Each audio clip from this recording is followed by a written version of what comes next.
Mula Luzon, Visayas at Mindanao, laging una ka sa mga balita at impormasyon sa mas pinalakas na unang balita.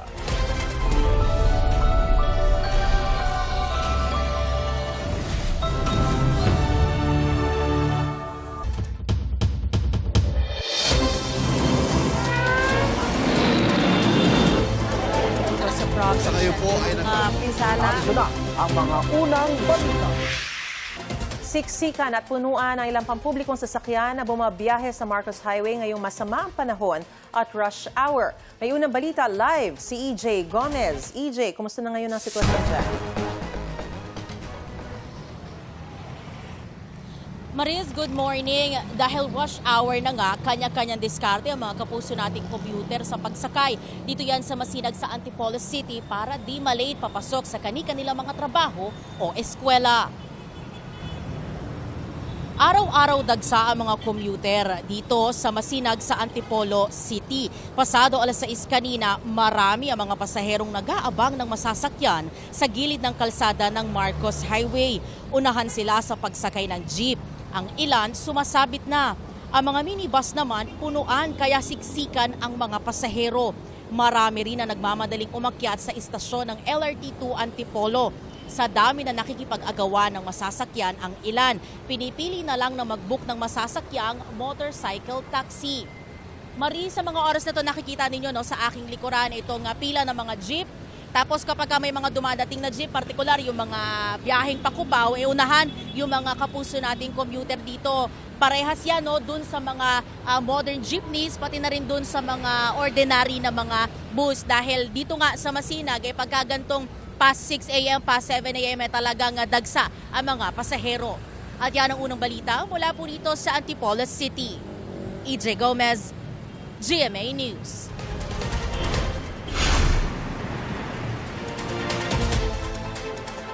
Hindi nakapalaot ang mga mangingisda bilang pag-iingat sa hanging habagat at bagyong Inday. Ano kaya ang epekto niyan sa presyo ng mga isda? Mula sa Malabon, may unang balita live si Gabriel Gonzalez. Gabriel?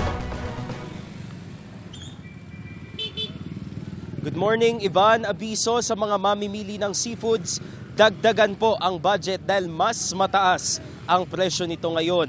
Ayon sa mga nagtitinda, epekto ito ng bagyong Inday na nagdulot ng mga pag-ulan sa iba't ibang bahagi ng bansa.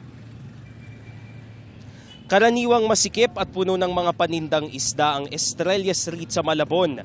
Pero ngayon, kabi-kabila ang mga estanteng walang laman. Ayon sa mga nagtitinda, halos walang ibinagsak na isda sa Malabon Central Market kaninang madaling araw dahil hindi nakapalaot ang maraming mangingisda dahil sa habagat at bagyong Inday. Apektado nito ang presyo ng mga isda. Umaaray ang mga nagtitinda ng isda dahil sa tumal ng benta.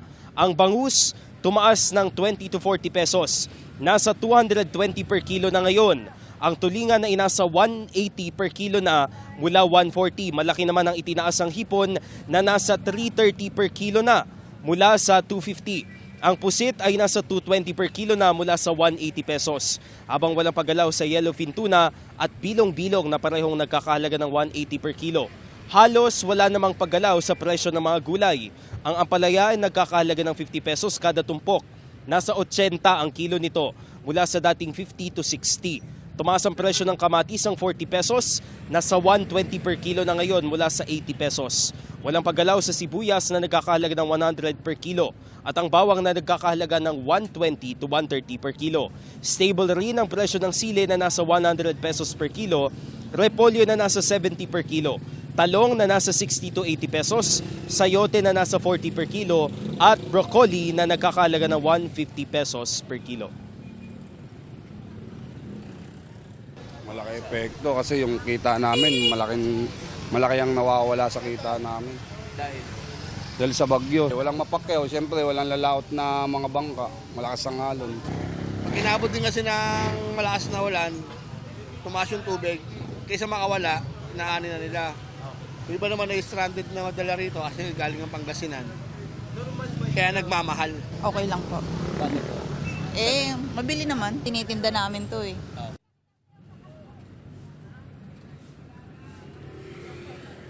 Ivan, ayon pa sa mga nagtitinda, inaasahang darami muli yung mga isdang ibabagsak dito sa pamilihan kapag bumuti na ng tuluyan ang panahon at kumalma na ang dagat. Sa lagay ng panahon, dito sa ating kinalalagyan sa Malabon na Central Market, maaliwalas naman yung kalangitan sa ating kinalalagyan. At yan ang unang balita mula rito sa Malabon. Gabriel Gonzalez, GMA News. Bukod sa Luzon, nakaranas din ng malakas na ulan dulot ng hanging habagat na pinalakas ng bagyong Inday ang ilang lugar sa Visayas at Mindanao. Nagdulot yan ng mga pagbaha at pagguho ng lupa. Narito ang unang balita.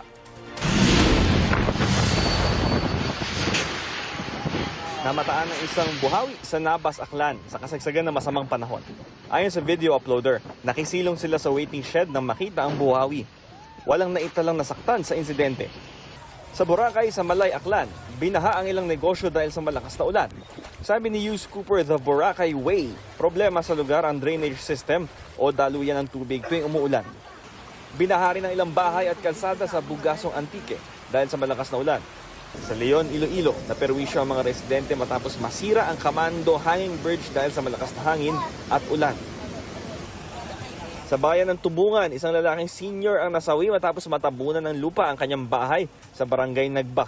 Ayon sa MDRMO, natutulog ang lalaki nang mangyari ang pagguho. Nakaranas din ang masamang panahon sa Jose Abad Santos, Davao Occidental. Ayon sa lokal na pamahalaan, 3 ang nasawi dahil sa flash flood sa barangay Tanuman. Isa ang sugatan habang 6 naman ang nawawala. Malalakas na mga alon naman sa dagat ang naranasan sa Payaw, Zamboanga, Sibugay sa gitna ng masamang panahon. Nawasak ang ilang bahay sa barangay Lumantik. Walang namatay o nasaktan. Sa Lake Cebu sa South Cotabato, nawasak ang bahagi ng kalsada sa barangay Ned kasunod ng mga pag-ulan. Pansamantala itong hindi madaanan ng mga motorista. Buwis-buhay naman ang pagtawid sa ilog ng ilang lalaki sa barangay Alegria sa Alabel, Sarangani. Ayon sa uploader, halos wala nang mabiling produkto sa kanilang lugar, kaya sinuong nila ang rumaragas ang ilog. May naitala ring pagguho ng lupa sa ilang barangay. Sa bayan ng Malapatan, gumamit ng improvised cable crossing ang ilang tauhan ng Department of Social Welfare and Development para makapaghatid ng supply sa barangay Kihan. Baha rin ang namerwisyo sa mga taga-barangay Colobe sa Palimbang, Sultan Kudarat.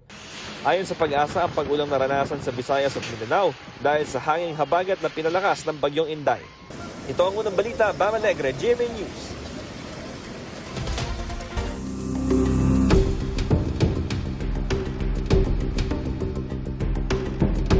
Isang testigo pa lang ang sumalang sa impeachment trial ni Vice President Sara Duterte. Mamaya, hanggang sa Miyerkules, 3 testigo nakatakdang iharap ng prosekusyon, kabilang si Office of the Vice President Chief of Staff, Attorney Zulaika Lopez. Ay kay Presiding Officer Cheese Escudero, sisikapin nilang pabilisin ang takbo ng paglilitis sa mga susunod na linggo. May unang balita, si Jonathan Andal. Sa unang 3 araw ng impeachment trial, iisang testigo pa lang ang sumalang, si NBI Senior Agent John Mark Calilong.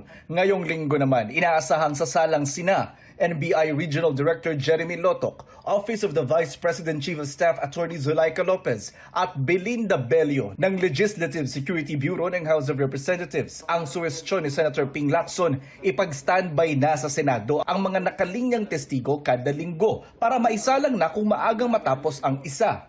Hindi pa madalin na para mako-compromise na yung pagpipresenta ng ebidensya, pero madali natin in such a way na huwag tayo mag-aksaya ng araw. Abutin tayo ng Pasko rito pagka ganyan ang pace natin na isang witness sa isang linggo. Sabi ni Lacson, bukas naman sa mungkahing ito si Impeachment Court Presiding Officer Cheese Escudero. Sa kanyang podcast, si Escudero na mismo nagsabi na bibilis na ng bahagya ang impeachment trial. Tinataya ko na sana matapos ito bago mag-Nobyembre o Disyembre. Pero hindi ko kaya magsalita ng patapos. Depende yan sa ebidensyang naisipresenta ng magkabilang panig. Sa inaasahang pagharap ni Lopez sa impeachment court ngayong linggo, pupunta rin kaya si Duterte? Wala kami sa totoo lang na idea kung pupunta siya. Ang balita lang namin ay nag-inquire sila kung pwede sila magdala ng catering, ref, coffee maker, and Noong Huwebes, nagpunta sa Senado si Lopez para sa mga hiling nilang sariling catering, refrigerator at iba pa.